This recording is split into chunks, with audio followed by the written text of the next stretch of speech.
guys, what's up and welcome back to this new blog. I hope you guys are doing good. So guys, who doesn't know me, let me introduce myself to you. My name is Vivek and I'm an electrical engineer on board ship. So you might be thinking that what I'm doing here and why this electrical panel is open behind me.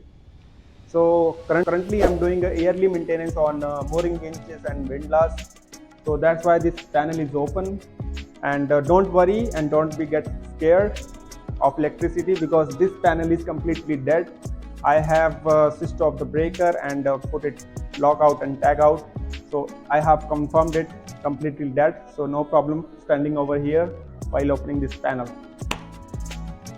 So let me tell you what are the things inside. So this is the electrical panel for this mooring winch, and here we have a PLC, and this is the power supply unit which is supplying power 24 volt to these PLCs, and these are the relays, and here we have some fuse contactors.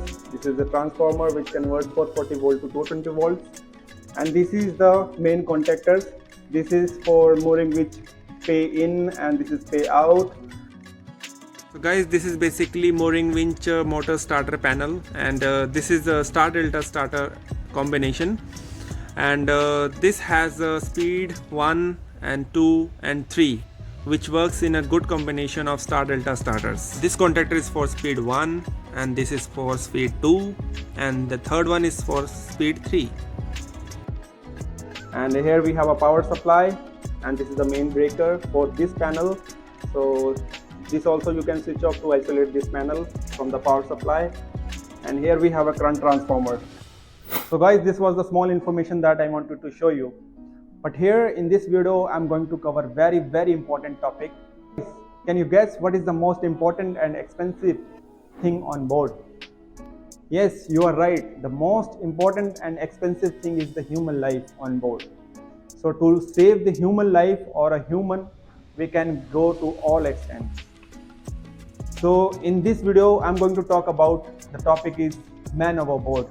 If you see some guy fell into the water while working on the side of the sea, then what are the things you are going to do? What are the actions you have to perform? And what are the things you need to consider in that a real situation? So we will talk about each and everything, all the scenarios, and there is a very important device that is a MOB buoy, which is very important in case of somebody fell into the water, so that we can immediately release up from the bridge and it will all the way go into the water. That if it is possible, then he can grab that MOB buoy.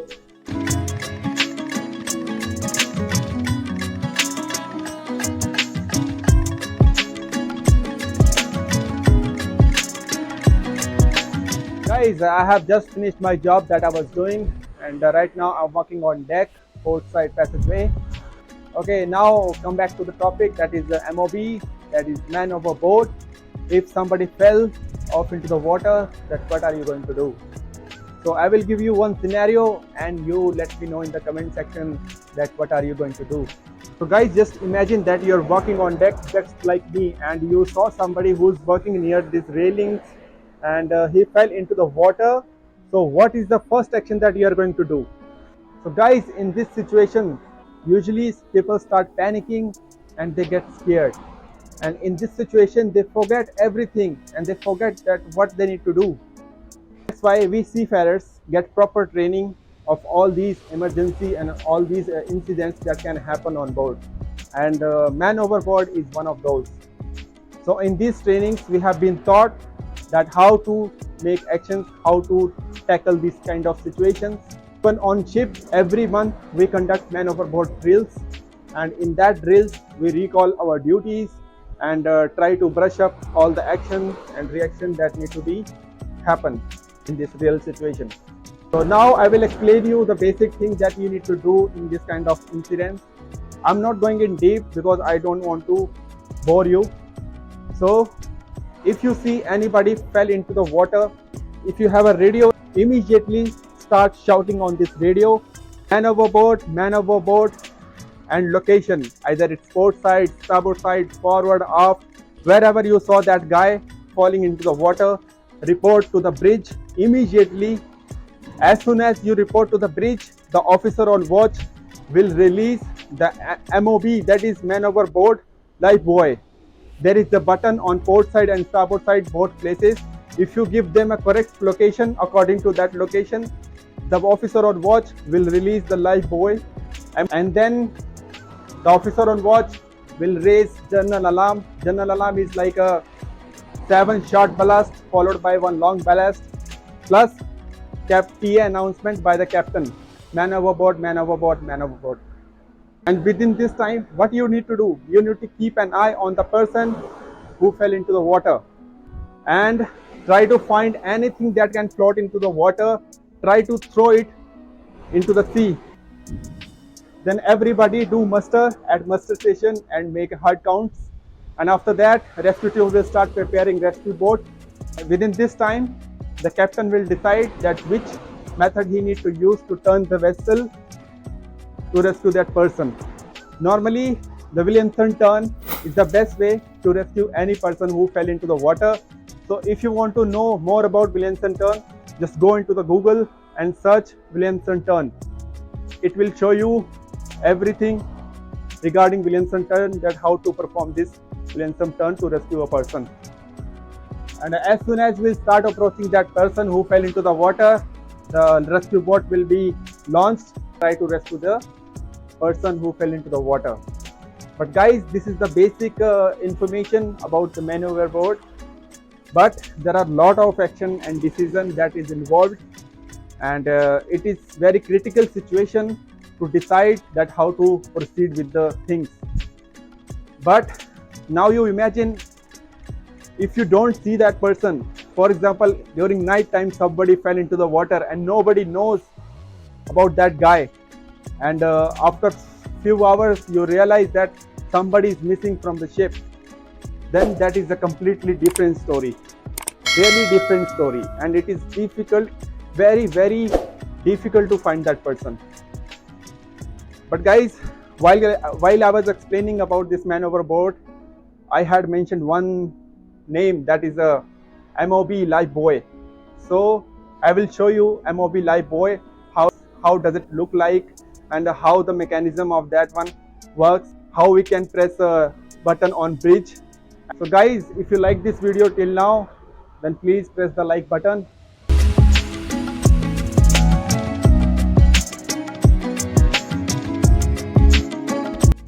So guys, this is the MOB Lifebuoy. There are two pieces on board, one is port side, another one is starboard side, and this Lifebuoy is secured with the rope which is connected to this ERU, that is electric release unit.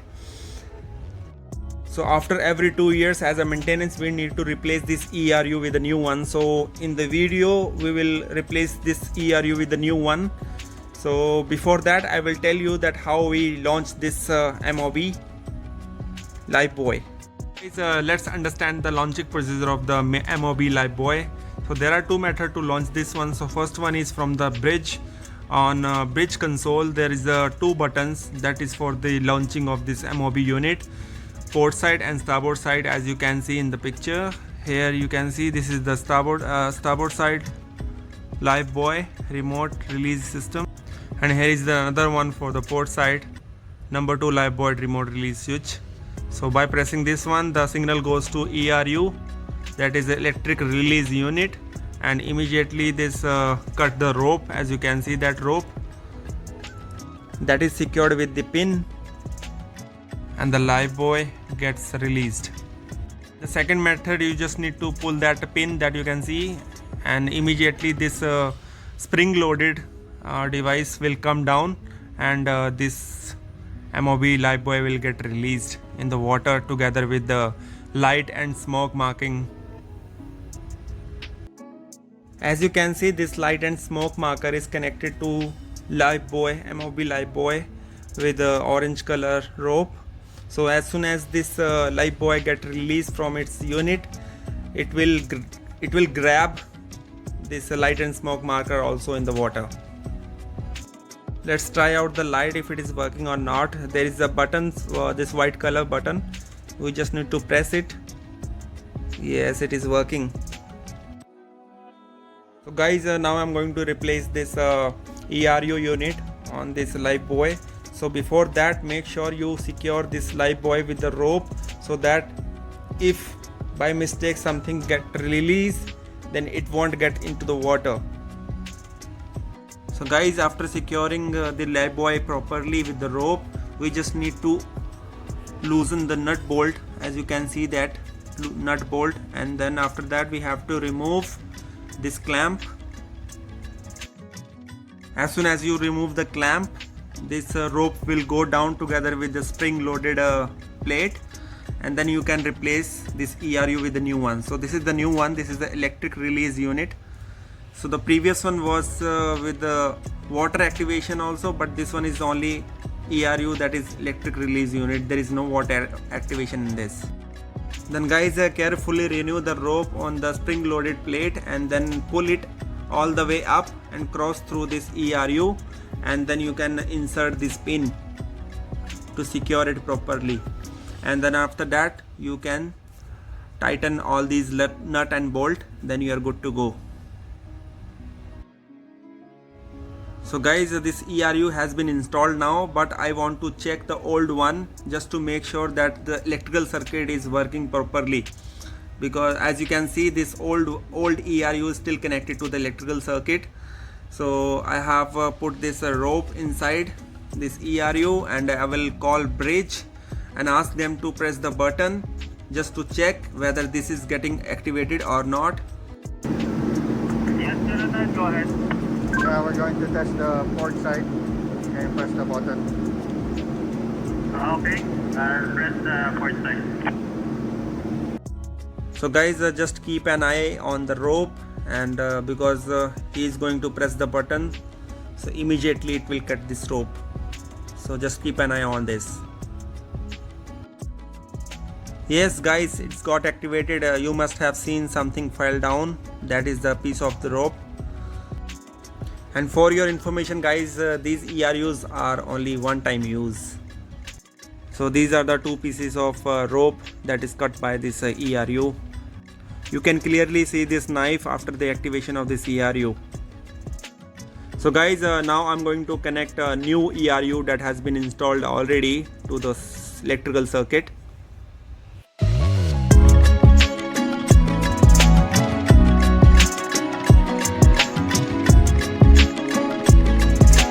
After completing the electrical connections properly, don't forget to seal the cable glands with a shrink tube just to avoid the water ingress in the junction box.